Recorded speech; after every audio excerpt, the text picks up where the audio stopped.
కుత్తికే తెగిపడ్డా మీరు రాసి పెట్టుకోరి, కుత్తికే తెగిపడ్డా బీసీల ఓట్లు మీ రెడ్లకు రానియం.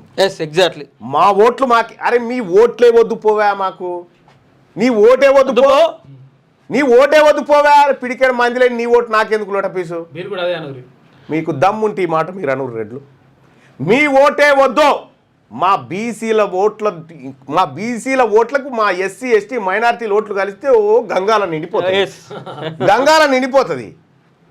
నీ పిడికేడ ఓట్లు నువ్వు వేసుకో, మాకు వద్దుపో, మా ఇళ్ళకి రాకు, మమ్మల్ని ఓట్లు అడగకు, మామూలు ఓట్లు అడగకు, మా ఓటు మీకొద్దు, మీ ఓటు మాకొద్దు. వద్దా మీకు మాకు విడాకులు, మీకు మాకు విడాకులు, మీతోని మేము ఏగలేము. మీరు 70 ఏళ్ళు మా రక్తం తాగిర్రు, ఇక తాగిన రక్తం చాలు, ఇక కొత్తగా మీరు తాగాల్సింది ఏం లేదు మా తాన.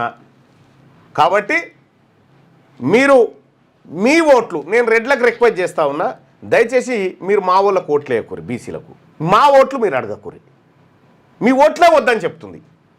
ఎందుకంటే మాకు రిజర్వేషన్ ఇస్తా అంటే నీ కడుపు మండి కోర్టుకు పోయినాక నీ ఓటు నువ్వు ఎవడి వింతకి, నీకు మాకేం సంబంధము, నీకు మాకేం సంబంధము.